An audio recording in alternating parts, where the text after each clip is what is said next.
Halo semuanya, saya Nazwa Puspa Anggraini, mahasiswa program Studi Sastra Indonesia di Universitas Nasional. Pada kesempatan ini, saya akan membahas sebuah kajian yang cukup penting untuk dipelajari kita semua. Adapun kajian ini saya lakukan untuk memenuhi tugas akhir pada mata kuliah pragmatik. Penelitian mengenai pelanggaran prinsip kesantunan berbahasa dalam proses diskusi ini dilakukan mengingat pentingnya menjaga kualitas komunikasi yang efektif, santun, serta etis, terutama dalam forum-forum yang disaksikan oleh masyarakat luas. Diskusi yang melibatkan tokoh publik yang dalam konteks ini adalah video diskusi yang diunggah pada kanal YouTube Najwa Shihab berjudul Bedah RUU KUHAP bareng DPR agar proses dan substansi bukan basa-basi itu tidak hanya menjadi wadah untuk bertukar gagasan, tetapi juga menjadi cerminan praktik komunikasi yang dapat ditiru oleh masyarakat luas. Ketika prinsip kesantunan berbahasa itu dilanggar, potensi terjadinya kesalahpahaman, konflik, dan bahkan hilangnya esensi dari diskusi itu sendiri menjadi lebih besar. Oleh karena itu, penelitian terhadap pelanggaran prinsip ini dilakukan untuk mengidentifikasi bentuk-bentuk pelanggaran yang terjadi serta faktor dan dampaknya terhadap proses komunikasi. Penelitian ini juga dapat menjadi landasan untuk meningkatkan kesadaran berbahasa yang baik, terutama dalam ruang diskusi yang bersifat publik dan terbuka. Tiga hal yang menjadi rumusan masalah pada penelitian ini adalah: pertama, bagaimana bentuk pelanggaran prinsip kesantunan berbahasa dalam video YouTube Bedah RUU KUHAP bareng DPR. Dua, bagaimana faktor yang melatar belakangi terjadinya pelanggaran tersebut.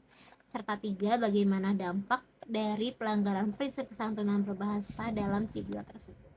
Adapun tujuannya yaitu menjabarkan bentuk pelanggaran yang terjadi dalam video YouTube berjudul Bedah RUU KUHAP bareng DPR. Dua, mengidentifikasi faktor yang melatar belakangi pelanggaran tersebut. Lalu tiga, mengidentifikasi dampak apa yang terjadi dari pelanggaran tersebut. Penelitian ini menggunakan metode kualitatif yang menurut Bogdan dan Taylor adalah penelitian yang menghasilkan data deskriptif berupa tulisan atau lisan dari perilaku-perilaku yang dapat diamati. Lalu sumber datanya adalah video YouTube pada kanal Najwa Shihab berjudul Bedah RUU KUHAP bareng DPR yang diunggah pada 18 April 2025 lalu.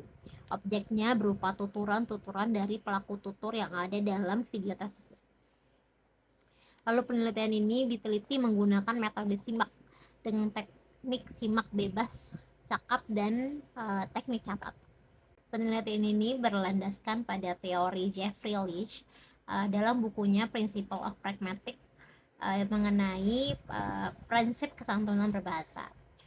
Leach berpendapat bahwa prinsip kesantunan berbahasa merupakan prinsip yang memaksimalkan ekspresi keyakinan yang sopan dan meminimalkan ekspresi keyakinan yang tidak sopan. 6 maksim pada prinsip kesantunan ini berupa maksim kebijaksanaan, maksim kedermawanan, maksim penghargaan, maksim kesederhanaan, maksim permufakatan, dan maksim simpati. Hari ini kita akan menemukan pelanggaran pada keenam maksim ini. Setelah dilakukan analisis pada video tersebut, ditemukan total 8 pelanggaran terhadap maksim kebijaksanaan, 1 pelanggaran terhadap maksim kedermawanan, 1 pelanggaran terhadap maksim penghargaan, 2 pelanggaran terhadap maksim kesederhanaan, 6 pelanggaran terhadap maksim permufakatan, dan 3 pelanggaran terhadap maksim simpati. Sejauh mana kemudian Jadi bukan masukan-masukan basa-basi, come on Najwa. Ya, bukan basa-basi kalau kita beda pandangan ya. Jangan hina kami ini basa-basi. Yang pertama ada maksim kebijaksanaan. Maksim kebijaksanaan ini teman-teman mengharuskan penutur untuk meminimalkan keuntungan dirinya sendiri dan memaksimalkan keuntungan untuk lawan tuturnya. Jadi penutur tidak boleh menyinggung lawan tuturnya. Penutur dianggap melakukan pelanggaran pada maksim kebijaksanaan ini ketika penutur menyinggung lawan tuturnya gitu. Seperti Habibur Rahman pada tuturan jadi bukan basa-basi. Kemon Najwa ya, bukan basa-basi kalau kita beda pandangan ya. Jangan hina kami ini basa-basi. Pada data ini Habibur Rahman memakai kata come on yang berkonotasi negatif. Lalu penutur menambahkan, jangan hina kami ini basa-basi, yang merujuk pada lawan tutur mengeluarkan tuturan yang dianggap menuduh penutur Habibur Rahman. Hal ini tentunya menyinggung lawan tuturnya, merugikan lawan tuturnya. Karena bisa jadi halayak menganggap bahwa lawan tutur ini, dalam konteks ini adalah Najwa Shihab, merugikan lawan tuturnya Habibur Rahman. Baru mau minta masukan nih. Lah iya, emang harus nunggu adanya masukan. Kami kan bikin punya mindset juga dong. Lalu ada maksim kedermawanan. Kedermawanan ini mengharuskan penutur untuk memaksimalkan pengorbanan diri sendiri. Jadi penutur harus tidak lebih unggul daripada lawan tuturnya. Tutur dianggap melakukan pelanggaran terhadap maksim kedermawanan ini ketika mengunggulkan dirinya sendiri daripada lawan tuturnya. Seperti pada data pada tabel 3 ini yang dilakukan oleh Habibur Rahman. Lah iya, emang harus nunggu adanya masukan. Kami kan bikin punya mindset juga dong. Habibur Rahman dikatakan melanggar maksim kedermawanan karena pada tuturan emang harus nunggu adanya masukan, menyeratkan nada dan sikap yang defensif. Penutur Habibur Rahman memaksimalkan keuntungannya dengan menegaskan bahwa ia sudah punya mindset sendiri dan tidak harus mendapat pemikiran dari lawan tuturnya. Atau dalam konteks video ini adalah orang lain, pihak lain. Itu yang kami bikin. Jadi jangan hina kami tidak bermoral kalau kami punya pandangan bahwa memperbaiki sistem ini dengan Ada maksim penghargaan yang mengharuskan penutur untuk memaksimalkan penghormatan terhadap lawan tuturnya dan meminimalkan ketidaksantunan terhadap lawan tuturnya saat berbicara. Seorang penutur dikatakan melanggar maksim penghargaan ketika penutur mengecam atau merendahkan lawan tuturnya. Seperti pada tabel ini. Jadi jangan hina kami tidak bermoral kalau kami punya pandangan bahwa memperbaiki sistem ini dengan cara seperti itu. Tuturan ini dituturkan oleh Habibur Rahman.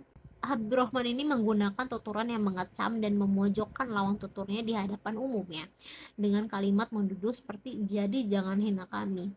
Tuturan ini melanggar maksim penghargaan karena membangun kesan bahwa lawan tuturnya menyerang penutur secara personal dan di luar konteks dari diskusi tersebut.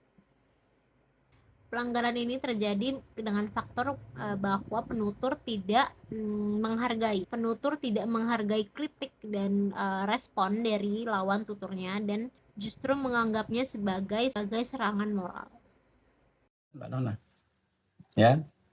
Yang Mbak Nana amati, kami alami sendiri. Saya bukan hanya advokat, saya aktivis mahasiswa.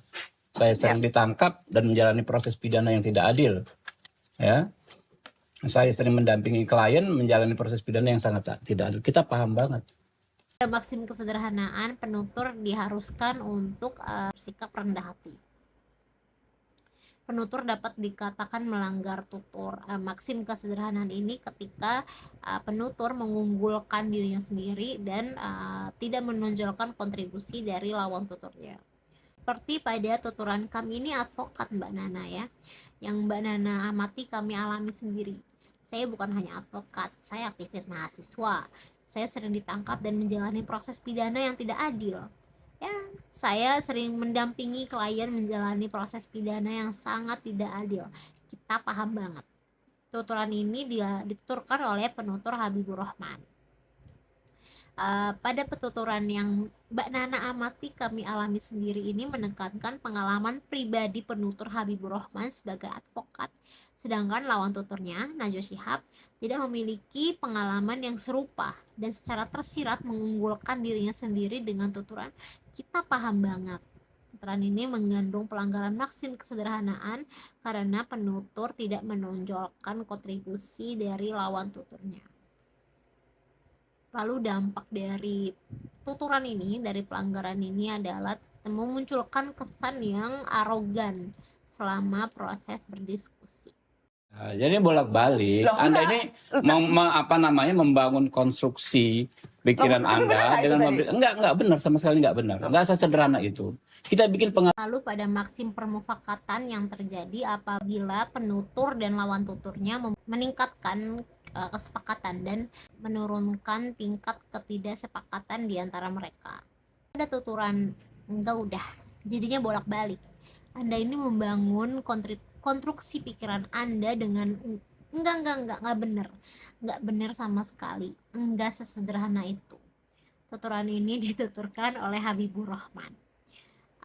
Terdapat pelanggaran maksim permufakatan pada tuturan ini karena terdapat tuturan enggak udah yang dituturkan Habibur Rahman untuk menyatakan ketidaksetujuannya terhadap pendapat lawan tuturnya, Najwa Shihab. Dan hal ini juga diperkuat dengan tuturan lanjutannya yang banyak menyatakan enggak untuk menegaskan bahwa penutur tidak setuju. Pelanggaran ini terjadi karena perbedaan pandangan dari kedua dari penutur dan lawan tuturnya. Lalu dampak dari pelanggaran ini adalah diskusi berjalan dengan kurang efektif.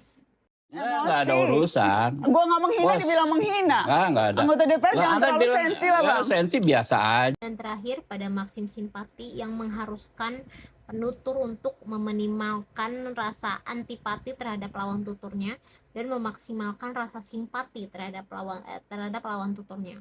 Jika penutur mengeluarkan tuturan yang bersifat antipati, tidak mementingkan perasaan lawan tuturnya, maka penutur dianggap melakukan pelanggaran terhadap maksim simpati ini. Seperti pada tuturan gue nggak menghina, dibilang menghina. Anggota DPR jangan terlalu sensi lah bang, kata penutur Najwa Shihab. Pada data ini, Najwa Shihab juga melakukan pelanggaran simpati pada tuturan jangan terlalu sensi lah bang, yang memiliki niat untuk menyerang lawan tuturnya. Gue nggak menghina, dibilang menghina. Dasar pada analisis yang telah dilakukan, pelanggaran prinsip kesantunan berbahasa ini seringkali terjadi. Pelanggaran ini terjadi menjadi 8 maksim kebijaksanaan, 1 maksim kedermawanan, 1 maksim penghargaan, 2 maksim kesederhanaan, 6 maksim permufakatan, dan 3 maksim simpati. Pelanggaran prinsip ini dituturkan oleh penutur Habibur Rahman sebanyak 18 tuturan dan 4 tuturan dilakukan oleh penutur Najwa Shihab. Faktor utama yang memengaruhi pelanggaran ini adalah adanya perbedaan pandangan dan pendapat di antara kedua penutur, serta gaya bertutur yang bersifat konfrontatif dari keduanya. Dikarenakan hal itu, proses diskusi ini menjadi kurang efektif. Temuan ini menekankan bahwa penerapan prinsip kesantunan berbahasa dalam diskusi ini sangat penting untuk dipatuhi teman-teman. Sekian paparan mengenai penelitian yang telah saya lakukan. Kurang lebihnya mohon maaf. Sampai jumpa.